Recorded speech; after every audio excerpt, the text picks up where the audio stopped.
सत श्री अकाल टीवी 84 देख रहे सारे दर्शकों का स्वागत है। मैं हरप्रीत कौर ते बुलेटिन की शुरुआत करते हैं हेडलाइंस के नाल। कश्मीर विच इंटरनेट बंद करने ते सुप्रीम कोर्ट वालों केंद्र की मोदी सरकार नूं झाड़, इंटरनेट सेवा बहाल करने का आदेश, संचार के साधनों ते लगी पाबंदी नूं चुनौती देने वाली पटीशनां ते फैसला सुनादियां अदालत ने कहा लोकतंत्र विच विचारां दे प्रगटावे की आज़ादी अहम। महंगी बिजली के मुद्दे ते आम आदमी पार्टी वालों कैप्टन की कोठी के घिराव की कोशिश, भगवंत मान की अगवाई हेठ चंडीगढ़ विच कीता प्रदर्शन, पुलिस ने वराइयां पानी दीयां बुछाड़ां, मान ने कहा प्राइवेट बिजली माफिया नाल मिलकर पंजाब सरकार वालों बिजली खपतकारां दी कीती जा रही है लुट। नहीं कहणगे कैप्टन सियासत नूं अलविदा, कैप्टन ने कहा जब तक पंजाब के हरेक नौजवान नूं रोजगार मुहैया नहीं करवा लेंदे तब तक सियासत नहीं छड्डणगे। उधर हरसिमरत कौर बादल ने कैप्टन के बयान ते लई चुटकी, कहा इसका मतलब जब तक कैप्टन आखिरी साह नहीं लेंदे तब तक सियासत नहीं छड्डणगे। जेल मंत्री सुखजिंदर सिंह रंधावा नूं दस्सिया गैंगस्टरां दा सब तो वड्डा प्यो, सुखबीर बादल दे कागज़ियां ते दोष, कहा सूबे विच गैंगस्टरां नूं वधावा कांग्रेस दे आगू ही दे रहे ने। ते दल खालसा ते मान दल दे आगूआं वालों 25 जनवरी 2020 नूं पंजाब बंद दा सद्दा, मोदी सरकार ते आरएसएस दा एजेंडा लागू करन दे लगाए दोष, कहा आरएसएस भारत नूं हिंदू राष्ट्र बनाउणा चाहती है। ते हुणे दी खबरां दा विस्तार। सुप्रीम कोर्ट ने जम्मू कश्मीर विच संचार के साधनों ते लगी पाबंदी नूं चुनौती देने वाली पटीशनां ते शुक्रवार नूं फैसला सुनाया।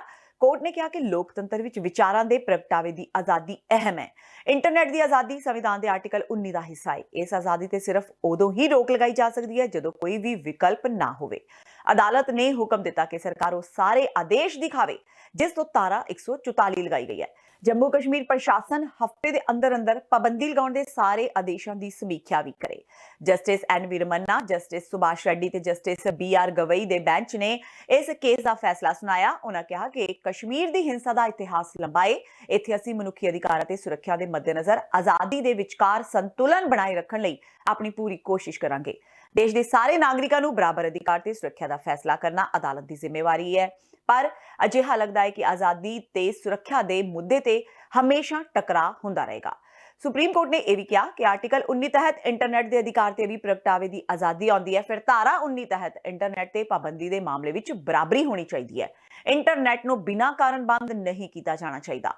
इंटरनेट ते पाबंदी लगाउण जां बंद करन दे फैसले की न्यायिक समीक्षा होनी चाहिए है।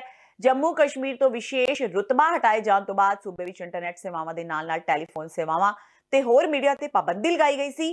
इस खिलाफ कांग्रेसी नेता गुलाम नबी आजाद ते कश्मीर टाइम्स के कार्यकारी संपादक अनुराधा पसीन सने बहुत लोगों ने सुप्रीम कोर्ट विच पटीशन दायर की सी, जिस ते अज सुप्रीम कोर्ट ने फैसला सुनाया। Supreme Court was very clear on this, that indefinite internet ban by the state is not permissible under our constitution. And it's an abuse of power. And it's an abuse of power, and that's a very, very significant finding. In respect of blanket 144s, the court was very clear, and it said that 144 imposition cannot be used as a mechanism to avoid genuine protests which are permitted under the constitution. 144 has very specific parameters, where only if those parameters are satisfied can a magistrate pass those orders, and not blanket orders of the kind which have been passed in the past. And now 1 week has been given to the authorities. The principles are settled by the Honorable Supreme Court. Within 1 week, the law as settled by the Supreme Court have to be followed by all authorities. Further liberty has been given to all individuals to challenge further orders. And this will be very, very essential, not just for the issue of Kashmir, but what is happening in rest of the country today. The law is settled, and therefore all the orders which are being passed by different authorities can be challenged based on the principles which have been set out by the Supreme Court today. Jawaharlal Nehru university के साबका विद्यार्थी ते CPI नेता कन्हैया कुमार ने JNU हिंसा लई भाजपा की मोदी सरकार ते निशाना साधिया। उन्होंने जेएनयू स्टूडेंट्स यूनियन के विद्यार्थियों की मंग का समर्थन करदियां साल 2016 तो लैके हुण तक दीयां घटनावां लई भाजपा ते उसदी विचारधारा ते जोरदार हमला कीता। कन्हैया कुमार ने कहा कि भावें सानू देश द्रोही किया जावे जां कुछ होर, पर सानू नौकरी चाहिदी है। ਜੇਐਨਯੂ ਹਿੰਸਾ ਮਾਮਲੇ ਵਿੱਚ ਕਿਸੇ ਦੀ ਗ੍ਰਿਫਤਾਰੀ ਨਾ ਹੋਣ ਤੇ ਉਹਨਾਂ ਦਿੱਲੀ ਪੁਲਿਸ ਦੀ ਨਿਖੇਧੀ ਕੀਤੀ ਤੇ ਕਿਹਾ ਕਿ ਜੇਐਨਯੂ ਦੇ ਕੂੜੇ ਵਿੱਚੋਂ 3000 ਕੰਡੋਮ ਤਾਂ ਲੱਭ ਲਏ ਜਾਂਦੇ ਨੇ, ਪਰ 3.5 ਸਾਲ ਤੋਂ ਗਾਇਬ ਉੱਥੋਂ ਦੇ ਵਿਦਿਆਰਥੀ ਨਜ਼ੀਬ ਅਹਿਮਦ ਨੂੰ ਨਹੀਂ ਲੱਭਿਆ ਜਾ ਸਕਿਆ। ਜੇਐਨਯੂ ਦੇ ਉਪ ਕੁਲਪਤੀ ਨੂੰ ਹਟਾਉਣ ਦੀ ਮੰਗ ਲਈ ਜੇਐਨਯੂ ਵਿਦਿਆਰਥੀਆਂ ਵੱਲੋਂ ਕੀਤੇ ਜਾ ਰਹੇ ਪ੍ਰਦਰਸ਼ਨ ਵਿੱਚ ਕਨਈਆ ਕੁਮਾਰ ਵੀ ਸ਼ਾਮਿਲ ਹੋਏ। ਉਹਨਾਂ ਸਰਕਾਰ ਤੇ ਹਮਲਾ ਬੋਲਦਿਆਂ ਕਿਹਾ ਕਿ ਜਵਾਹਰ ਲਾਲ ਨਹਿਰੂ ਯੂਨੀਵਰਸਿਟੀ ਨੂੰ ਨਿਸ਼ਾਨਾ ਬਣਾਉਣ ਤੇ ਉਸ ਤੇ ਦੋਸ਼ ਲਗਾਉਣ ਨਾਲ ਦੇਸ਼ ਦੀਆਂ ਸਮੱਸਿਆਵਾਂ ਨਹੀਂ ਸੁਲਝਣਗੀਆਂ। और है हिम्मत तो आइए, सब कुछ आपका है, आपकी पुलिस है, आपका सिस्टम कहां काम नहीं करता है। अरे हम तो एआई के जमाने में रहते हैं साहब, जूता जूता बतियाइएगा फेसबुक पे जूता का प्रचार आना शुरू हो जाता है। बताइए, हमारी यूनिवर्सिटी में जो आप बार बार ये कहते हैं 3000 कंडोम पाया गया, तो यहाँ पे जो है हिंदुओं का मजाक बनाया जाता है, तो यहाँ पे आर्मी के खिलाफ बोला जाता है। अल्टीमेटली आप कहना क्या चाहते हैं? एक बात बता दीजिए कि आपको दिक्कत किससे है? हमारी दाढ़ी से, हमारे शॉल से, हमारे झोले से, हमारे चप्पल से? दिक्कत किस बात से है? दिक्कत आपको हमारे होने से है, ये बता दीजिए साहब। ये बता दीजिए कि जैसे ठाकुर अपने घर के बाहर किसी दलित को यह अलाउ नहीं करता था कि तुम जूता पहन करके जाओगे, तो हाथ में जूता लेकर के चलो। तुम जेएनयू में पढ़ते हो, जनता के टैक्स के पैसे से पढ़ते हो, तो पढ़ने तो नहीं देंगे। जिस टैक्स के पैसे से पढ़ते हो उस जनता को भी तुम्हारे खिलाफ खड़ा कर देंगे। चिंता की यह बात नहीं है कि ये यूनिवर्सिटी में घुस आए हैं, उससे ज्यादा खतरनाक यह है कि आप देखिए कि अपने स्कूल के व्हाट्सएप ग्रुप में आपको अपने ही दोस्तों से लड़ना पड़ता है जिसके साथ आपने 15 साल अपनी जिंदगी की बिताई है। ਪੰਜਾਬ ਦੇ ਮੁੱਖ ਮੰਤਰੀ ਕੈਪਟਨ ਅਮਰਿੰਦਰ ਸਿੰਘ ਦੀ ਰਿਹਾਇਸ਼ ਦਾ ਘਿਰਾਓ ਕਰਨ ਜਾ ਰਹੇ ਆਮ ਆਦਮੀ ਪਾਰਟੀ ਦੇ ਵਰਕਰਾਂ ਤੇ ਚੰਡੀਗੜ੍ਹ ਪੁਲਿਸ ਨੇ ਪਾਣੀ ਦੀਆਂ ਬੁਛਾੜਾਂ ਛੱਡੀਆਂ। ਇਸ ਦੌਰਾਨ ਕਈ ਵਰਕਰਾਂ ਦੀਆਂ ਪੱਗਾਂ ਵੀ ਲੈ ਗਈਆਂ। ਆਪ ਵਰਕਰਾਂ ਦੀ ਅਗਵਾਈ ਪਾਰਟੀ ਪ੍ਰਧਾਨ ਭਗਵੰਤ ਮਾਨ ਕਰ ਰਹੇ ਸਨ। ਦਰਅਸਲ ਭਗਵੰਤ ਮਾਨ ਨੇ ਲੋਕਾਂ ਦੇ ਬਿਜਲੀ ਬਿੱਲ ਵਧਾਉਣ ਖਿਲਾਫ ਕੈਪਟਨ ਦੀ ਰਿਹਾਇਸ਼ ਦੇ ਘਿਰਾਓ ਦਾ ਐਲਾਨ ਕੀਤਾ ਸੀ। ਇਸ ਤਹਿਤ ਅੱਜ ਜਦੋਂ ਆਪ ਵਰਕਰਾਂ ਨੇ ਕੈਪਟਨ ਦੀ ਰਿਹਾਇਸ਼ ਵੱਲ ਵਧਣ ਦੀ ਕੋਸ਼ਿਸ਼ ਕੀਤੀ ਤਾਂ ਪੁਲਿਸ ਨੇ ਉਹਨਾਂ ਨੂੰ ਬੈਰੀਕੇਡ ਲਗਾ ਕੇ ਰੋਕ ਲਿਆ। ਜਦੋਂ ਆਪ ਵਰਕਰਾਂ ਨੇ ਬੈਰੀਕੇਡ ਤੋੜ ਕੇ ਅੰਦਰ ਜਾਣ ਦੀ ਕੋਸ਼ਿਸ਼ ਕੀਤੀ ਤਾਂ ਪੁਲਿਸ ਨੇ ਪਾਣੀ ਦੀਆਂ ਬੁਛਾੜਾਂ ਮਾਰ ਕੇ ਉਹਨਾਂ ਨੂੰ ਖਦੇੜ ਦਿੱਤਾ। ਇਸ ਮੌਕੇ ਭਗਵੰਤ ਮਾਨ ਨੇ ਇਲਜ਼ਾਮ ਲਗਾਇਆ ਕਿ ਪ੍ਰਾਈਵੇਟ ਬਿਜਲੀ ਮਾਫੀਆ ਨਾਲ ਮਿਲ ਕੇ ਪੰਜਾਬ ਸਰਕਾਰ ਵੱਲੋਂ ਬਿਜਲੀ ਖਪਤਕਾਰਾਂ ਦੀ ਲੁੱਟ ਕੀਤੀ ਜਾ ਰਹੀ ਹੈ। ਇਸ ਦੇ ਵਿਰੁੱਧ ਹੀ ਆਮ ਆਦਮੀ ਪਾਰਟੀ ਮੁੱਖ ਮੰਤਰੀ ਕੈਪਟਨ ਅਮਰਿੰਦਰ ਸਿੰਘ ਦੀ ਚੰਡੀਗੜ੍ਹ ਸਥਿਤ ਕੋਠੀ ਦਾ ਘਿਰਾਓ ਕਰਨ ਆਈ ਸੀ। ਇਸ ਦੌਰਾਨ ਕੈਪਟਨ ਦੇ ਇਸ਼ਾਰੇ ਤੇ ਪੁਲਿਸ ਨੇ ਉਹਨਾਂ ਨਾਲ ਧੱਕਾ ਕੀਤਾ ਹੈ। ਬਿਜਲੀ ਦੇ ਜਿਹੜੇ ਬਿੱਲਾਂ ਦੇ ਵਿਰੋਧ ਦੇ ਵਿੱਚ ਜਿਹੜੇ ਹਰ 2 ਮਹੀਨਿਆਂ ਬਾਅਦ ਡੇਢ ਮਹੀਨੇ ਬਾਅਦ ਜਿਹੜੇ ਰੇਟ ਵਧਾ ਦਿੱਤੇ ਜਾਂਦੇ ਨੇ, ਉਹਦੇ ਵਿਰੋਧ ਦੇ ਵਿੱਚ ਜ਼ਬਰਦਸਤ ਪ੍ਰਦਰਸ਼ਨ ਕੀਤਾ ਗਿਆ। ਇੱਥੇ ਚੰਡੀਗੜ੍ਹ ਦੇ ਵਿੱਚ ਕੈਪਟਨ ਸਾਹਿਬ ਦੀ ਕੋਠੀ ਵੱਲ ਨੂੰ ਅਸੀਂ ਜਾਣਾ ਚਾਹੁੰਦੇ ਸੀ, ਜਿਹੜੀ ਕੋਠੀ ਦੇ ਵਿੱਚ ਉਹ ਪਿਛਲੇ 3 ਸਾਲ ਤੋਂ ਸੁੱਤੇ ਪਏ ਨੇ, ਉਹਨੂੰ ਜਗਾਉਣਾ ਚਾਹੁੰਦੇ ਸੀ ਕਿ ਲੋਕਾਂ ਦਾ ਹਾਲ ਦੇਖੋ। ਪਰ ਚੰਡੀਗੜ੍ਹ ਪੁਲਿਸ ਨੇ ਸਾਨੂੰ ਪਹਿਲਾਂ ਤਾਂ ਪਾਣੀ ਦੀਆਂ ਬਾਛੜਾਂ, ਲਾਠੀ ਚਾਰਜ, ਸਾਡੇ ਬਹੁਤ ਮੁੰਡੇ ਜ਼ਖਮੀ ਵੀ ਹੋਏ ਨੇ। ਮੈਂ ਹੁਣ ਹਸਪਤਾਲ ਜਾ ਕੇ ਉਹਨਾਂ ਦਾ ਪਤਾ ਲੈ ਕੇ ਆਉਣਾ ਤੇ ਪਰ ਜੋ ਜੋਸ਼ ਅੱਜ ਆਮ ਆਦਮੀ ਪਾਰਟੀ ਦੇ ਵਲੰਟੀਅਰਾਂ ਨੇ ਤੇ ਵਰਕਰਾਂ ਨੇ ਦਿਖਾਇਆ, ਉੱਥੋਂ ਇਹ ਸਿੱਧ ਹੁੰਦਾ ਤੇ ਜਿਹੜੀਆਂ ਕੋਈ ਛੋਟੇ ਮੋਟੇ ਕੋਈ ਆਲੋਚਕ ਸੀ ਉਹਨਾਂ ਦੇ ਮੂੰਹ ਅੱਜ ਬੰਦ ਹੋ ਗਏ ਹੋਣਗੇ ਕਿ ਆਮ ਆਦਮੀ ਪਾਰਟੀ ਦਾ ਜਿਹੜਾ ਵਰਕਰ ਤੇ ਵਲੰਟੀਅਰ ਹੈ ਉਹ ਪਾਣੀ ਦੀਆਂ ਬਾਛੜਾਂ ਨਾਲ ਉਹਦਾ ਗੁੱਸਾ ਠੰਡਾ ਹੋਣ ਵਾਲਾ ਨਹੀਂ। ਦਿੱਲੀ ਵੀ ਜਿੱਤਾਂਗੇ, ਦਿੱਲੀ ਤੋਂ ਬਾਅਦ ਪੰਜਾਬ ਦੀ ਵਾਰੀ ਹੈ। ਇਨਕਲਾਬ ਜਿੰਦਾਬਾਦ। ਮੁੱਖ ਮੰਤਰੀ ਕੈਪਟਨ ਅਮਰਿੰਦਰ ਸਿੰਘ ਦੀ ਆਖਰੀ ਸਿਆਸੀ ਪਾਰੀ ਦੀਆਂ ਆਸਾਂ ਲਾਈ ਬੈਠੇ ਲੋਕਾਂ ਨੂੰ ਇੱਕ ਵੱਡਾ ਝਟਕਾ ਲਗਾਏ। ਕੈਪਟਨ ਨੇ ਹੁਣ ਐਲਾਨ ਕੀਤਾ ਹੈ ਕਿ ਉਹ ਸਿਆਸਤ ਨੂੰ ਅਲਵਿਦਾ ਨਹੀਂ ਕਹਿ ਰਹੇ, ਸਗੋਂ ਪੰਜਾਬ ਦੇ ਲੋਕਾਂ ਦੀ ਸੇਵਾ ਜਾਰੀ ਰੱਖਣਗੇ। ਦਰਅਸਲ ਵਿਧਾਨ ਸਭਾ ਚੋਣਾਂ ਦੌਰਾਨ ਕੈਪਟਨ ਨੇ ਦਾਅਵਾ ਕੀਤਾ ਸੀ ਕਿ ਉਹ ਆਖਰੀ ਵਾਰ ਚੋਣਾਂ ਲੜ ਰਹੇ ਨੇ। ਇਸ ਤਰ੍ਹਾਂ ਉਹਨਾਂ ਹਮਦਰਦੀ ਦੇ ਆਧਾਰ ਤੇ ਲੋਕਾਂ ਤੋਂ ਵੋਟਾਂ ਦੀ ਮੰਗ ਕੀਤੀ ਸੀ। ਇਸ ਦੌਰਾਨ ਸਭ ਨੂੰ ਲੱਗਾ ਸੀ ਕਿ ਕੈਪਟਨ ਸਿਆਸਤ ਛੱਡ ਰਹੇ ਨੇ, ਪਰ ਹੁਣ ਬੀਤੇ ਦਿਨੀ ਮੁੱਖ ਮੰਤਰੀ ਨੇ ਅਜੇ ਹੋਰ ਸਿਆਸੀ ਪਾਰੀ ਖੇਡਣ ਦਾ ਇਸ਼ਾਰਾ ਕੀਤਾ। ਉਹਨਾਂ ਕਿਹਾ ਕਿ ਜਦੋਂ ਤੱਕ ਪੰਜਾਬ ਦਾ ਹਰ ਨੌਜਵਾਨ ਨੌਕਰੀ ਕਰਨ ਨਹੀਂ ਲੱਗ ਜਾਂਦਾ, ਉਦੋਂ ਤੱਕ ਉਹ ਮੈਦਾਨ ਨਹੀਂ ਛੱਡਣਗੇ। ਉਹਨਾਂ ਅੱਗੇ ਕਿਹਾ ਕਿ ਉਹ ਕਿਸੇ ਨੂੰ ਛੱਡ ਕੇ ਨਹੀਂ ਜਾ ਰਹੇ, ਉਹ ਸਾਰਿਆਂ ਦੇ ਨਾਲ ਨੇ। ਨਾਲ ਹੀ ਉਹਨਾਂ ਕਿਹਾ ਕਿ ਸੂਬੇ ਵਿੱਚ ਨੌਜਵਾਨਾਂ ਨੂੰ ਰੋਜ਼ਗਾਰ ਦੇਣ ਦੀਆਂ ਪੂਰੀਆਂ ਕੋਸ਼ਿਸ਼ਾਂ ਕੀਤੀਆਂ ਜਾ ਰਹੀਆਂ ਨੇ। ਉਹਨਾਂ ਕਿਹਾ ਕਿ ਉਹ ਚਾਹੁੰਦੇ ਨੇ ਕਿ ਨੌਜਵਾਨ ਬਾਹਰ ਨਾ ਜਾਣ ਤੇ ਉਹਨਾਂ ਨੂੰ ਨਿੱਜੀ ਖੇਤਰਾਂ ਵਿੱਚ ਹੀ ਨੌਕਰੀਆਂ ਮੁਹੱਈਆ ਕਰਵਾਈਆਂ ਜਾਣ। ਸਿਰਫ ਇੰਨਾ ਨਹੀਂ, ਉਹਨਾਂ ਅਕਾਲੀ ਦਲ ਤੇ ਵੀ ਨਿਸ਼ਾਨਾ ਸਾਧਦਿਆਂ ਕਿਹਾ ਕਿ ਬਾਦਲਾਂ ਨੇ ਆਪਣੇ ਲਾਲਚ ਲਈ ਪੰਜਾਬ ਹਰਿਆਣਾ ਨੂੰ ਵੱਖ ਕੀਤਾ। ਉਹਨਾਂ ਕਿਹਾ ਕਿ ਸੁਖਬੀਰ ਬਾਦਲ ਤੇ ਬਿਕਰਮ ਮਜੀਠੀਆ ਸਿਰਫ ਆਪਣੇ ਬਾਰੇ ਸੋਚਦੇ ਨੇ, ਉਹ ਦੇਸ਼ ਲਈ ਨਹੀਂ ਸੋਚਦੇ। ਦੱਸ ਦਈਏ ਕਿ ਬੀਤੇ ਦਿਨੀ ਚੰਡੀਗੜ੍ਹ ਵਿੱਚ ਯੂਥ ਕਾਂਗਰਸ ਦੀ ਨਵੇਂ ਪ੍ਰਧਾਨ ਦੀ ਤਾਜਪੋਸ਼ੀ ਹੋਈ। ਇਸ ਮੌਕੇ ਹੀ ਕੈਪਟਨ ਨੇ ਇਹ ਦਾਅਵਾ ਕੀਤਾ। ਉਹਨਾਂ ਦੇਸ਼ ਦੀ ਹਾਲਤ ਤੇ ਵੀ ਚਿੰਤਾ ਜ਼ਾਹਿਰ ਕੀਤੀ। ਇਹ ਸਾਡਾ ਨਾਰਾ ਕੈਪਟਨ ਦੁਆਰਾ, ਸਾਡਾ ਸਾਂਝਾ ਨਾਰਾ ਕੈਪਟਨ ਦੁਆਰਾ।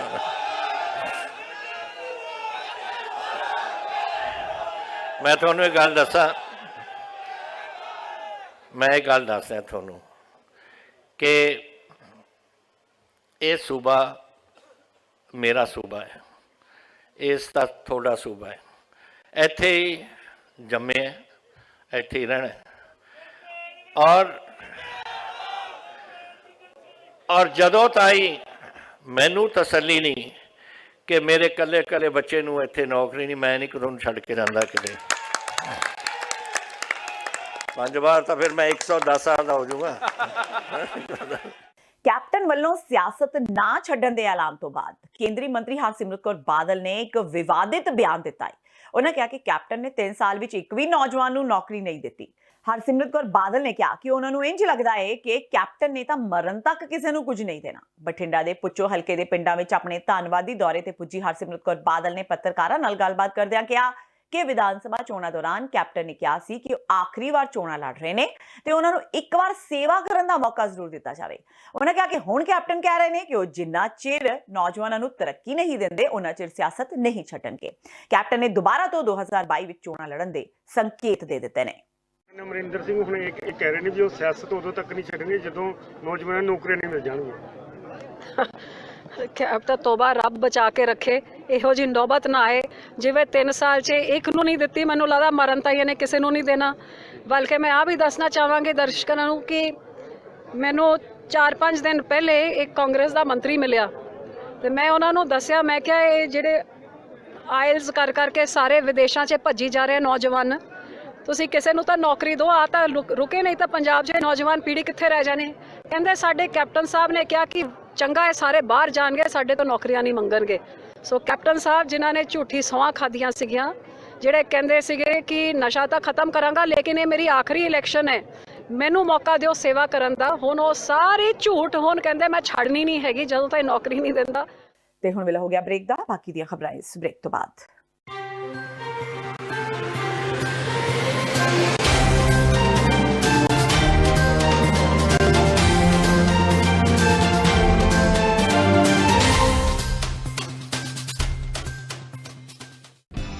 ਕਦੋਂ ਤੱਕ, ਹਾਂ ਕਦੋਂ ਤੱਕ ਅਸੀਂ ਭਾਰਤ ਅਤੇ ਦੁਨੀਆ ਭਰ ਦੇ ਵਿੱਚ ਵਸਦੇ ਸਿੱਖਾਂ ਦੇ ਮਸਲਿਆਂ ਤੇ ਭਾਰਤੀ ਚੈਨਲਾਂ ਦਾ ਝੂਠਾ ਪ੍ਰੋਪੇਗੈਂਡਾ ਬਰਦਾਸ਼ਤ ਕਰਦੇ ਰਹਾਂਗੇ। ਆਓ ਮੇਰੇ ਨਾਲ ਜੁੜੋ ਪ੍ਰੋਗਰਾਮ ਗੁਫ਼ਤਗੂ ਵਿੱਚ। ਸਿੱਖ ਨਜ਼ਰੀਏ ਤੋਂ ਰੋਜ਼ਾਨਾ ਵਾਪਰ ਰਹੀਆਂ ਘਟਨਾਵਾਂ ਦਾ ਵਿਸ਼ਲੇਸ਼ਣ ਕਰੀਏ। ਲਾਈਵ ਕਾਲਸ ਅਤੇ ਈਮੇਲਸ ਰਾਹੀਂ ਇਸ ਪ੍ਰੋਗਰਾਮ ਦਾ ਹਿੱਸਾ ਬਣੋ। ਮੰਡੇ ਟੂ ਫਰਾਈਡੇ ਰਾਤ 9:30 ਵਜੇ ਸਿਰਫ TV 84 ਤੇ।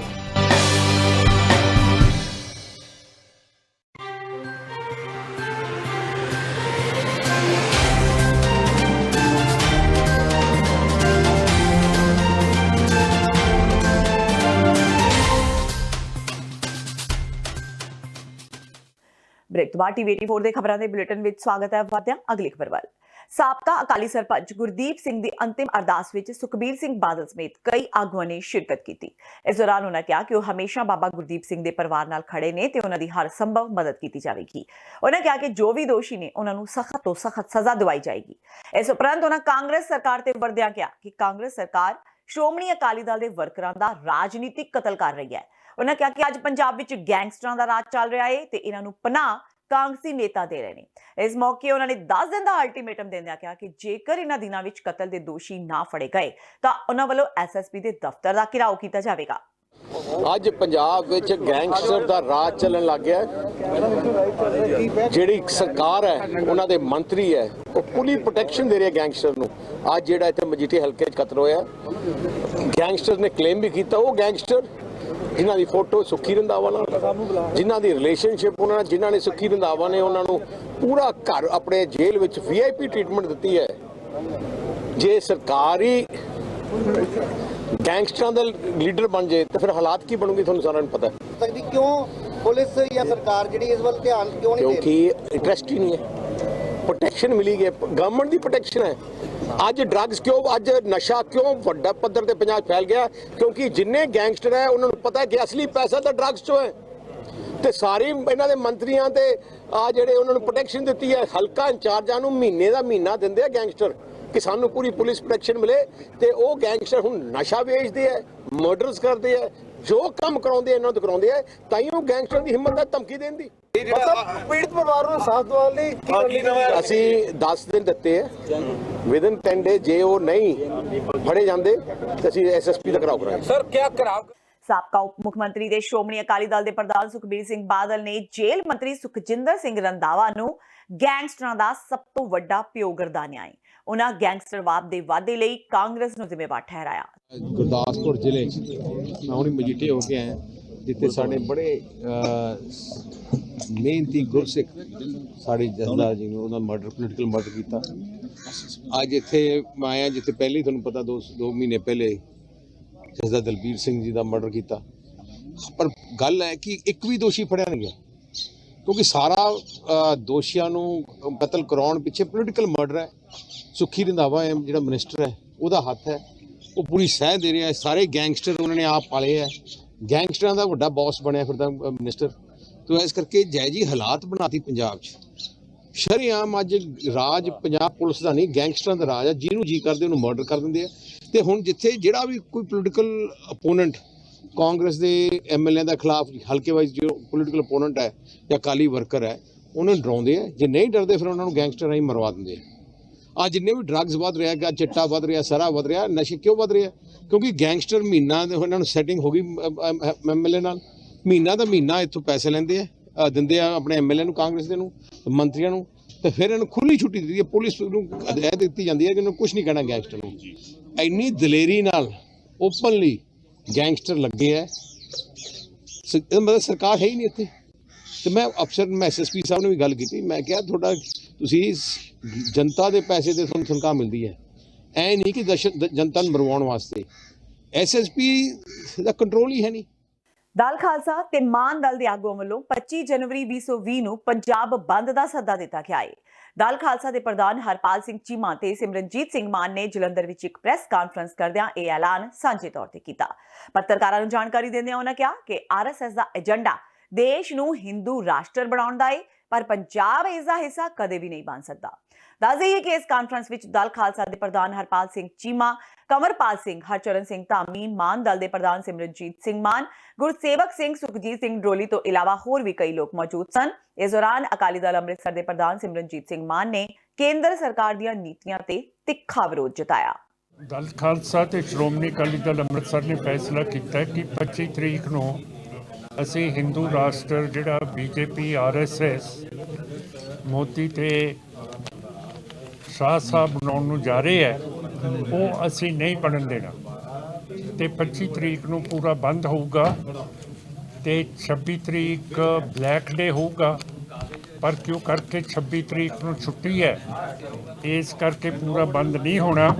ਸੋ ਅਸੀਂ 25 ਤਰੀਕ ਨੂੰ ਬੰਦ ਕਰ ਰਹੇ ਹਾਂ। ਤੇ ਜਿਹੜਾ ਕਾਲਜਿਸ ਦੇ ਵਿੱਚ ਬੱਚਿਆਂ ਦੇ ਨਾਲ, ਸਟੂਡੈਂਟਸ ਦੇ ਨਾਲ ਜਬਰ ਹੋਇਆ, JNU, ਜਾਮੀਆ ਤੇ ਬਾਕੀ ਦੀਆਂ ਯੂਨੀਵਰਸਿਟੀਜ਼ ਦੇ ਵਿੱਚ, ਅਸੀਂ ਉਹਨਾਂ ਨੂੰ ਖੰਡਨ ਕਰਦੇ ਹਾਂ ਤੇ ਅਸੀਂ ਬਿਲਕੁਲ ਚਟਾਨ ਵਰਗਣ ਉਹਨਾਂ ਦੇ ਨਾਲ ਖੜੇ ਹਾਂ ਜਿਹੜੇ ਸਟੂਡੈਂਟਸ ਹੈਗੇ ਆ। ਪਾਕਿਸਤਾਨ ਸਥਿਤ ਗੁਰਦੁਆਰਾ ਸ਼੍ਰੀ ਨਨਕਾਣਾ ਸਾਹਿਬ ਵਿਖੇ ਪਥਰਾਅ ਤੋਂ ਬਾਅਦ ਜਥੇਦਾਰ ਬਲਜੀਤ ਸਿੰਘ ਦਾਦੂਵਾਲ ਨੇ ਟਿੱਪਣੀ ਕੀਤੀ ਹੈ। ਦਾਦੂਵਾਲ ਨੇ ਇਸ ਘਟਨਾ ਦੀ ਨਿਖੇਧੀ ਕਰਦਿਆਂ ਇਸ ਤੇ ਹੋ ਰਹੀ ਰਾਜਨੀਤੀ ਦੀ ਵੀ ਨਿੰਦਾ ਕੀਤੀ। ਦਾਦੂਵਾਲ ਨੇ ਇੱਕ ਵੀਡੀਓ ਪੋਸਟ ਕਰਕੇ ਕਿਹਾ ਕਿ ਨਨਕਾਣਾ ਸਾਹਿਬ ਦੀ ਘਟਨਾ ਤੇ ਬੋਲਣ ਵਾਲਿਓ, ਕਦੇ ਭਾਰਤ ਵਿੱਚ ਢਾਏ ਗਏ ਗੁਰਦੁਆਰਿਆਂ ਬਾਰੇ ਵੀ ਮੂੰਹ ਖੋਲੋ। ਕੀ ਕੁਝ ਕਿਹਾ ਦਾਦੂਵਾਲ ਨੇ, ਆਓ ਸੁਣਦੇ ਹਾਂ। ਧੰਨ ਧੰਨ ਗੁਰੂ ਨਾਨਕ ਦੇਵ ਮਹਾਰਾਜ ਜੀ ਦੇ ਪਾਵਨ ਜਨਮ ਸਥਾਨ ਗੁਰਦੁਆਰਾ ਸ੍ਰੀ ਨਨਕਾਣਾ ਸਾਹਿਬ ਪਾਕਿਸਤਾਨ ਦੇ ਵਿੱਚ ਪਿਛਲੇ ਦਿਨੀ ਜਿਹੜੀ ਘਟਨਾ ਵਾਪਰੀ ਸੀ, ਦੁਨੀਆ ਵਿੱਚ ਵਸਦੀਆਂ ਸਮੂਹ ਸਿੱਖ ਸੰਗਤਾਂ ਦੇ ਹਿਰਦੇ ਬਲੂੰਦਰੇ ਗਏ ਸੀ।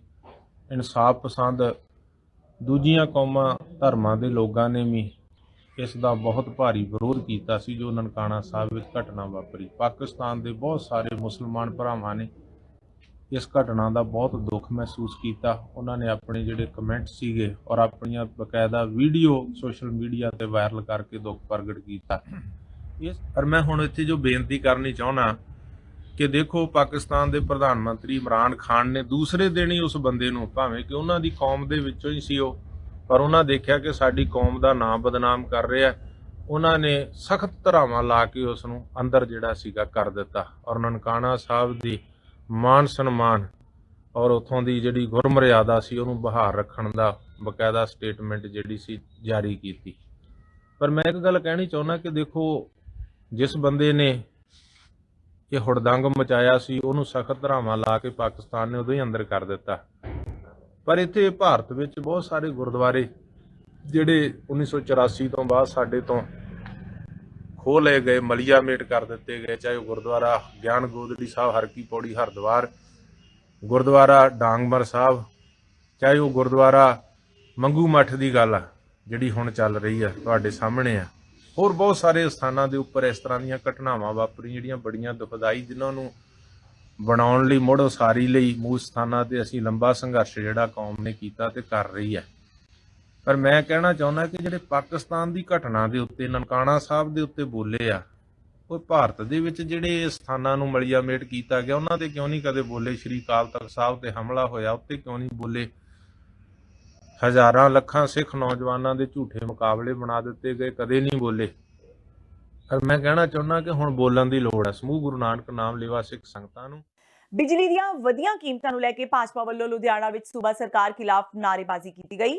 ਭਾਜਪਾ ਵਰਕਰਾਂ ਵੱਲੋਂ ਬਿਜਲੀ ਦੀਆਂ ਵਧੀਆਂ ਕੀਮਤਾਂ, ਮਹਿੰਗਾਈ ਤੇ ਪੰਜਾਬ ਸਰਕਾਰ ਵੱਲੋਂ ਲੋਕਾਂ ਨਾਲ ਕੀਤੇ ਗਏ ਵਾਅਦਿਆਂ ਨੂੰ ਪੂਰਾ ਨਾ ਕਰਨ ਤੇ ਕੈਪਟਨ ਅਮਰਿੰਦਰ ਸਿੰਘ ਦਾ ਪੁਤਲਾ ਫੂਕਿਆ ਗਿਆ। ਭਾਜਪਾ ਆਗੂਆਂ ਨੇ ਕਿਹਾ ਕਿ ਕਾਂਗਰਸ ਪੰਜਾਬ ਵਿੱਚ ਸਰਕਾਰ ਚਲਾਉਣ ਵਿੱਚ ਪੂਰੀ ਤਰ੍ਹਾਂ ਨਾਕਾਮ ਸਾਬਿਤ ਹੋਈ ਹੈ।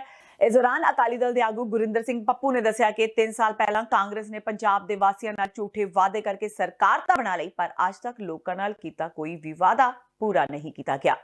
ਝੂਠ ਦੇ ਸਾਰੇ, ਠੱਗੀ ਠੋਰੀ ਦੇ ਸਾਰੇ ਪੰਜਾਬ ਵਿੱਚ ਕੈਪਟਨ ਅਮਰਿੰਦਰ ਸਿੰਘ ਦੀ ਸਰਕਾਰ ਐਸਟੈਬਲਿਸ਼ ਹੋਈ ਸੀ ਔਰ ਪੰਜਾਬ ਦੇ ਲੋਕਾਂ ਨੂੰ ਉਹਦੇ ਤੇ ਬਹੁਤ ਹੀ ਜ਼ਿਆਦਾ ਇੱਕ ਆਸ ਸੀ, ਐਕਸਪੈਕਟੇਸ਼ਨ ਸੀ ਕਿ ਪੰਜਾਬ ਦੇ ਲੋਕਾਂ ਦੀਆਂ ਜਿਹੜੀਆਂ ਦੁੱਖ ਤਕਲੀਫਾਂ ਨੇ ਉਹਦਾ ਹੱਲ ਕਰੇਗਾ, ਮਹਿੰਗਾਈ ਨੂੰ ਠੱਲ ਪਾਏਗਾ, ਬੇਰੁਜ਼ਗਾਰੀ ਦੂਰ ਕਰਨ ਦੀ ਕੋਸ਼ਿਸ਼ ਕਰੇਗਾ ਜਿਵੇਂ ਕਿ ਉਹਨੇ ਵਾਅਦਾ ਕੀਤਾ ਹੈ, ਔਰ ਜਿਹੜੀਆਂ ਪੈਨਸ਼ਨਾਂ ਨੇ ਉਹ ਵਧਾ ਕੇ ਗਰੀਬਾਂ ਨੂੰ ਸਹੂਲਤ ਦੇਵੇਗਾ ਔਰ ਘਰ ਘਰ ਨੌਕਰੀ ਦੇਵੇਗਾ।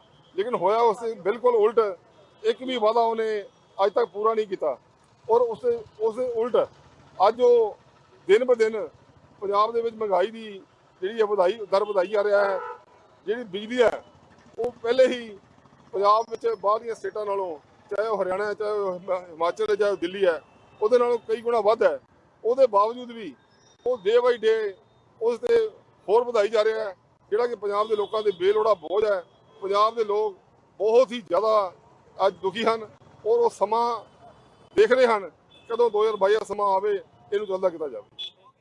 ਪਾਕਿਸਤਾਨ ਵਾਲੇ ਪਾਸਿਓਂ ਭੇਜੇ ਜਾ ਰਹੇ ਡਰੋਨਾਂ ਦੇ ਮਾਮਲੇ ਵਿੱਚ ਸ਼ੁੱਕਰਵਾਰ ਨੂੰ ਪੰਜਾਬ ਦੇ ਡੀਜੀਪੀ ਦਿਨਕਰ ਗੁਪਤਾ ਵੱਲੋਂ ਇੱਕ ਪ੍ਰੈਸ ਕਾਨਫਰੰਸ ਕੀਤੀ ਗਈ।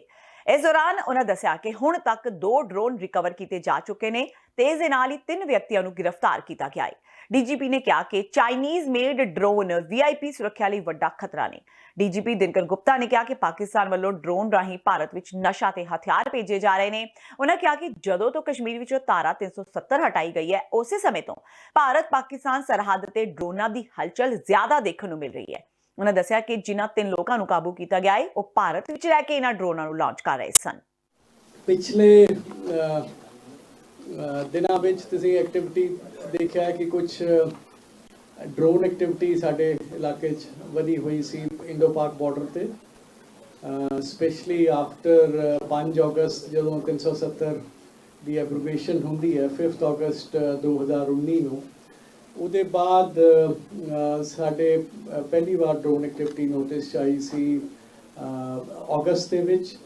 ਉਹਦੇ ਬਾਅਦ ਫਿਰ ਸੈਪਟੈਂਬਰ ਦੇ ਵਿੱਚ again we have seen so these drones were being launched from Pakistan and they were from across the border and they were coming to India to deliver payloads in weapons as I just mentioned.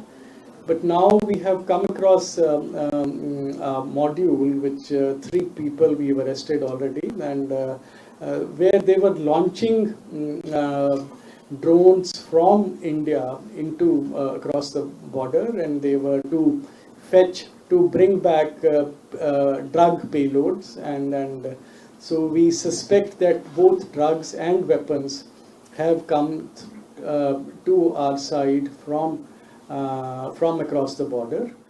ਮਸ਼ਹੂਰ ਪੰਜਾਬੀ ਗਾਇਕ ਸਿੱਧੂ ਮੂਸੇਵਾਲਾ ਮੁੜ ਵਿਵਾਦਾਂ ਵਿੱਚ ਘਿਰ ਗਏ ਨੇ। ਉਹਨਾਂ ਖਿਲਾਫ phone ਤੇ ਧਮਕੀ ਦੇਣ ਦੀ ਸ਼ਿਕਾਇਤ ਮੋਗਾ ਦੇ NRI ਥਾਣੇ ਵਿੱਚ ਦਰਜ ਹੋਈ ਹੈ। ਕਮਲਜੀਤ ਨਾਮ ਦੀ ਕੈਨੇਡੀਅਨ ਔਰਤ ਨੇ ਇੰਗਲੈਂਡ ਦੇ ਫੋਨ ਨੰਬਰ ਤੋਂ ਉਸ ਨੂੰ ਧਮਕੀ ਦੇਣ ਦਾ ਦੋਸ਼ ਲਗਾਇਆ ਹੈ। NRI ਥਾਣੇ ਦੇ SHO ਅਨੁਸਾਰ ਕਮਲਜੀਤ ਨੇ ਸ਼ਿਕਾਇਤ ਵਿੱਚ ਲਿਖਿਆ ਹੈ ਕਿ ਜਦੋਂ ਸਿੱਧੂ ਮੂਸੇਵਾਲਾ ਸਟੱਡੀ ਵੀਜ਼ਾ ਤੇ ਕੈਨੇਡਾ ਆਇਆ ਤਾਂ ਔਰਤ ਨੇ ਉਸ ਦੀ ਮਦਦ ਵੀ ਕੀਤੀ ਸੀ। ਪਹਿਲਾਂ ਤਾਂ ਦੋਵਾਂ ਦਾ ਰਿਸ਼ਤਾ ਚੰਗਾ ਸੀ ਤੇ ਦੋਵਾਂ ਦੇ ਵਿਆਹ ਹੋਣ ਦੀਆਂ ਗੱਲਾਂ ਵੀ ਹੋਈਆਂ, ਪਰ ਗੱਲ ਸਿਰੇ ਨਹੀਂ ਚੜੀ। ਪੁਲਿਸ ਨੇ ਗਾਇਕ ਮੂਸੇਵਾਲਾ ਨੂੰ ਕਮਲਜੀਤ ਦੀ ਸ਼ਿਕਾਇਤ ਤੇ ਜਾਂਚ ਵਿੱਚ ਸ਼ਾਮਿਲ ਹੋਣ ਲਈ ਕਿਹਾ ਹੈ। ਫਿਲਹਾਲ ਮੂਸੇਵਾਲਾ ਦੇ ਪਿਤਾ ਨੇ ਪੁਲਿਸ ਨੂੰ ਦੱਸਿਆ ਹੈ ਕਿ ਕਮਲਜੀਤ ਜਿਸ ਫੋਨ ਨੰਬਰ ਦੀ ਗੱਲ ਕਰ ਰਹੀ ਹੈ ਉਹ ਮੂਸੇਵਾਲਾ ਦਾ ਨਹੀਂ ਹੈ। हाँ, एक कंप्लेंट आई है, लड़की का नाम कमलदीप है जी कनेडा की सिटीजन है, तो ਉਹਦੇ ਵੱਲੋਂ ਇੱਕ ਕੰਪਲੇਂਟ ਹੈ ਸਾਡੇ ਕੋਲ ਸਿੱਧੂ ਮੂਸੇਵਾਲੇ ਦੇ ਖਿਲਾਫ। ਕੀ ਆਰੋਪ ਲਗਾਏ ਨੇ ਜੀ? ਉਹਦੇ ਵਿੱਚ ਧਮਕੀਆਂ ਦੇਣ ਸੰਬੰਧੀ ਲਿਖਿਆ ਉਹਨਾਂ ਨੇ, ਤੇ ਇੱਕ ਇੰਗਲੈਂਡ ਦਾ ਨੰਬਰ ਵੀ ਹੈ ਦਰਖਾਸਤ ਵਿੱਚ, ਜਿਹਦੇ ਤੋਂ ਉਹਨੇ ਮੈਂਸ਼ਨ ਕੀਤਾ ਕਿ ਇਸ ਫੋਨ ਤੋਂ ਮੈਨੂੰ ਧਮਕੀਆਂ ਆ ਰਹੀਆਂ। ਕਾਰਨ ਕੀ ਦੇਣਾ ਧਮਕੀਆਂ ਦੇਣ ਦਾ? ਕਾਰਨ ਤਾਂ ਇਹ ਲਿਖਿਆ ਲੜਕੀ ਨੇ ਕਿ ਸਾਡੇ ਇਹ 2017 ਵਿੱਚ ਸਟੂਡੈਂਟ ਗਿਆ ਸੀ ਸਿੱਧੂ ਮੂਸੇਵਾਲਾ ਕੈਨੇਡਾ ਵਿੱਚ, ਤੇ ਉੱਥੇ ਹੀ ਇਹਨਾਂ ਦੀ ਮੁਲਾਕਾਤ ਹੋਈ ਸੀ ਤੇ ਇਹਨਾਂ ਦੇ ਆਪਸ ਵਿੱਚ ਦੀ ਮਤਲਬ ਵਧੀਆ ਰਿਲੇਸ਼ਨ ਰਹੇ, ਪਰਿਵਾਰਕ ਰਿਲੇਸ਼ਨ ਰਹੇ। ਤਾਂ ਜਦੋਂ ਇਹਨਾਂ ਦੀ ਮਦਰ ਤੇ ਫਾਦਰ ਉੱਥੇ ਗਏ ਕੈਨੇਡਾ, ਤਾਂ ਉਦੋਂ ਹੀ ਇਹਨਾਂ ਦਾ ਜਿਹੜਾ ਡਿਸਪਿਊਟ ਪਿਆ। ਤਾਂ ਉਹਦੇ ਕਹਿਣ ਮੁਤਾਬਕ ਇਹ ਵੀ ਗੱਲ ਸਾਹਮਣੇ ਆਈ ਦਰਖਾਸਤ 'ਚ ਕਿ ਵੀ ਮੇਰੇ ਇਹਦੇ ਮਾਂ-ਬਾਪ ਨੇ ਸਾਡੇ ਰਿਸ਼ਤੇ ਦੀ ਵੀ ਗੱਲ ਚਲਾਈ ਸੀ, ਬਟ ਉਹ ਸਿਰੇ ਨਹੀਂ ਲੱਗੀ। ਉਸ ਤੋਂ ਬਾਅਦ ਹੀ ਇਹ ਸਾਰਾ ਮਾਮਲਾ ਵਿਗੜਿਆ। ਜਿਹੜੀ ਲੇਡੀ ਅਨਮੈਰਿਡ ਹੈ ਜੀ? ਮੈਰਿਡ ਹੈ, ਮੈਰਿਡ ਹੈ, ਉਹਦੇ 8-9 ਸਾਲ ਦੀ ਇੱਕ ਬੱਚੀ ਵੀ ਹੈ। ਤੇ ਉਹਨੇ ਕੰਪਲੇਂਟ ਫਿਰ ਹੁਣ ਕਿਸ ਗੱਲ ਦੀ ਕੀਤੀ? ਉਹ ਧਮਕੀਆਂ ਦੇਣ ਸੰਬੰਧੀ ਕੀਤੀ ਹੈ ਵੀ ਹੁਣ ਉਸ ਵੀ ਮੇਰੇ ਪਰਿਵਾਰ ਨੂੰ ਤੇ ਮੈਨੂੰ ਧਮਕੀਆਂ ਦੇ ਰਹੇ ਨੇ ਸਿੱਧੂ ਮੂਸੇਵਾਲੇ, ਔਰ ਇਹ ਵੀ ਕਹਿ ਰਹੇ ਆ ਵੀ ਤੁਹਾਨੂੰ ਨੁਕਸਾਨ ਪਹੁੰਚਾਉਣ ਦੀ ਵੀ ਉਹਨਾਂ ਨੇ ਕੋਈ ਗੱਲ ਕੀਤੀ ਹੈ। ਗੈਂਗਸਟਰ ਜਗਦੀਪ ਸਿੰਘ ਜੱਗੂ ਭਗਵਾਨਪੁਰੀਆ ਨੂੰ ਹਥਿਆਰਾਂ ਤੇ ਹੈਰੋਇਨ ਦੇ ਕੇਸ ਵਿੱਚ ਅੰਮ੍ਰਿਤਸਰ ਦੇ ਐਡੀਸ਼ਨਲ ਸੈਸ਼ਨ ਜੱਜ SS ਬਾਜਵਾ ਨੇ 12 ਸਾਲ ਦੀ ਕੈਦ ਦੀ ਸਜ਼ਾ ਸੁਣਾਈ ਹੈ। ਅਦਾਲਤ ਨੇ ਨਾਲ ਹੀ 1.5 ਲੱਖ ਰੁਪਏ ਦਾ ਜੁਰਮਾਨਾ ਵੀ ਕੀਤਾ ਹੈ। ਦੱਸ ਦਈਏ ਕਿ ਜੁਲਾਈ 2015 ਵਿੱਚ ਕੱਥੂ ਨੰਗਲ ਥਾਣੇ ਦੀ ਪੁਲਿਸ ਨੇ ਜੱਗੂ ਭਗਵਾਨਪੁਰੀਆ ਨੂੰ ਗ੍ਰਿਫਤਾਰ ਕੀਤਾ ਸੀ। ਪੁਲਿਸ ਨੇ ਗੈਂਗਸਟਰ ਤੋਂ ਹੈਰੋਇਨ ਤੇ ਹਥਿਆਰ ਬਰਾਮਦ ਕੀਤੇ ਸਨ। ਇਸ ਦੌਰਾਨ ਮਜੀਠਾ ਨੇੜੇ ਹੋਈ ਮੁੱਠਭੇੜ ਵਿੱਚ 2 ਪੁਲਿਸ ਕਾਂਸਟੇਬਲ ਜ਼ਖਮੀ ਵੀ ਹੋਏ ਸਨ। 4.5 ਸਾਲ ਤੋਂ ਅੰਮ੍ਰਿਤਸਰ ਦੀ ਕੋਰਟ ਵਿੱਚ ਕੇਸ ਚੱਲ ਰਿਹਾ ਸੀ। ਸਬੂਤਾਂ ਦੀ ਘਾਟ ਕਾਰਨ ਜੱਗੂ ਭਗਵਾਨਪੁਰੀਆ ਦੇ ਕੁਝ ਸਾਥੀਆਂ ਨੂੰ ਅਦਾਲਤ ਨੇ ਬਰੀ ਕਰ ਦਿੱਤਾ, ਪਰ ਜੱਗੂ ਭਗਵਾਨਪੁਰੀਆ ਨੂੰ 12 ਸਾਲ ਦੀ ਕੈਦ ਦੀ ਸਜ਼ਾ ਸੁਣਾਈ ਗਈ ਹੈ। ਤੇ ਇਸ ਨੂੰ ਤੱਕ ਦੀਆਂ ਖਬਰਾਂ ਜਾਂਦੇ ਇੱਕ ਵਾਰ ਫੇਰ ਨਜ਼ਰ ਮਾਰਦੇ ਹਾਂ ਮੁੱਖ ਖਬਰਾਂ ਤੇ। ਕਸ਼ਮੀਰ ਵਿੱਚ ਇੰਟਰਨੈਟ ਬੰਦ ਕਰਨ ਤੇ ਸੁਪਰੀਮ ਕੋਰਟ ਵੱਲੋਂ ਕੇਂਦਰ ਦੀ ਮੋਦੀ ਸਰਕਾਰ ਨੂੰ ਝਾੜ, ਇੰਟਰਨੈਟ ਸੇਵਾ ਬਹਾਲ ਕਰਨ ਦਾ ਆਦੇਸ਼। ਸੰਚਾਰ ਦੇ ਸਾਧਨਾਂ ਤੇ ਲੱਗੀ ਪਾਬੰਦੀ ਨੂੰ ਚੁਣੌਤੀ ਦੇਣ ਵਾਲੀਆਂ ਪਟੀਸ਼ਨਾਂ ਤੇ ਫੈਸਲਾ ਸੁਣਾਉਂਦਿਆਂ ਅਦਾਲਤ ਨੇ ਕਿਹਾ ਲੋਕਤੰਤਰ ਵਿੱਚ ਵਿਚਾਰਨ ਦੇ ਪ੍ਰਗਟਾਵੇ ਦੀ ਆਜ਼ਾਦੀ ਅਹਿਮ। ਮਹਿੰਗੀ ਬਿਜਲੀ ਦੇ ਮੁੱਦੇ ਤੇ ਆਮ ਆਦਮੀ ਪਾਰਟੀ ਵੱਲੋਂ ਕੈਪਟਨ ਦੀ ਕੋਠੀ ਦੇ ਘਿਰਾਓ ਦੀ ਕੋਸ਼ਿਸ਼। ਭਗਵੰਤ ਮਾਨ ਦੀ ਅਗਵਾਈ ਹੇਠ ਚੰਡੀਗੜ੍ਹ ਵਿੱਚ ਕੀਤਾ ਪ੍ਰਦਰਸ਼ਨ। ਪੁਲਿਸ ਨੇ ਵਰਾਈਆਂ ਪਾਣੀ ਦੀਆਂ ਬੁਛਾੜਾਂ। ਮਾਨ ਨੇ ਕਿਹਾ ਪ੍ਰਾਈਵੇਟ ਬਿਜਲੀ ਮਾਫੀਆ ਨਾਲ ਮਿਲ ਕੇ ਪੰਜਾਬ ਸਰਕਾਰ ਵੱਲੋਂ ਬਿਜਲੀ ਖਪਤਕਾਰਾਂ ਦੀ ਕੀਤੀ ਜਾ ਰਹੀ ਹੈ ਲੁੱਟ। ਨਹੀਂ ਕਹਿਣਗੇ ਕੈਪਟਨ ਸਿਆਸਤ ਨੂੰ ਅਲਵਿਦਾ। ਕੈਪਟਨ ਨੇ ਕਿਹਾ ਜਦ ਤੱਕ ਪੰਜਾਬ ਦੇ ਹਰੇਕ ਨੌਜਵਾਨ ਨੂੰ ਰੋਜ਼ਗਾਰ ਮੁਹੱਈਆ ਨਹੀਂ ਕਰਵਾ ਲੈਂਦੇ ਤਦ ਤੱਕ ਸਿਆਸਤ ਨਹੀਂ ਛੱਡਣਗੇ। ਉਧਰ ਹਰਸਿਮਰਤ ਕੌਰ ਬਾਦਲ ਨੇ ਕੈਪਟਨ ਦੇ ਬਿਆਨ ਤੇ ਲਈ ਚੁਟਕੀ। ਕਿਹਾ ਇਸ ਦਾ ਮਤਲਬ ਜਦ ਤੱਕ ਕੈਪਟਨ ਆਖਰੀ ਸਾਹ ਨਹੀਂ ਲੈਂਦੇ ਤਦ ਤੱਕ ਸਿਆਸਤ ਨਹੀਂ ਛੱਡਣਗੇ। ਜੇਲ੍ਹ ਮੰਤਰੀ ਸੁਖਜਿੰਦਰ ਸਿੰਘ ਰੰਧਾਵਾ ਨੂੰ ਦੱਸਿਆ ਗੈਂਗਸਟਰਾਂ ਦਾ ਸਭ ਤੋਂ ਵੱਡਾ ਪਿਓ। ਸੁਖਬੀਰ ਬਾਦਲ ਦੇ ਕਾਂਗਰਸੀਆਂ ਤੇ ਦੋਸ਼। ਕਿਹਾ ਸੂਬੇ ਵਿੱਚ ਗੈਂਗਸਟਰਾਂ ਨੂੰ ਵਧਾਵਾ ਕਾਂਗਰਸ ਦੇ ਆਗੂ ਹੀ ਦੇ ਰਹੇ ਨੇ। ਤੇ ਦਲ ਖਾਲਸਾ ਤੇ ਮਾਨ ਦਲ ਦੇ ਆਗੂਆਂ ਵੱਲੋਂ 25 ਜਨਵਰੀ 2020 ਨੂੰ ਪੰਜਾਬ ਬੰਦ ਦਾ ਸੱਦਾ।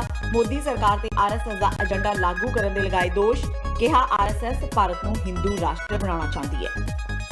ਇਸ ਦੇ ਨਾਲ ਹੀ TV 84 ਦਾ ਖਬਰਾਂ ਦਾ ਬੁਲੇਟਿਨ ਖਤਮ ਹੁੰਦਾ ਹੈ। ਮੈਨੂੰ ਹਰਪ੍ਰੀਤ ਕੌਰ ਨੂੰ ਦਿਓ ਇਜਾਜ਼ਤ। ਸਤਿ ਸ਼੍ਰੀ ਅਕਾਲ।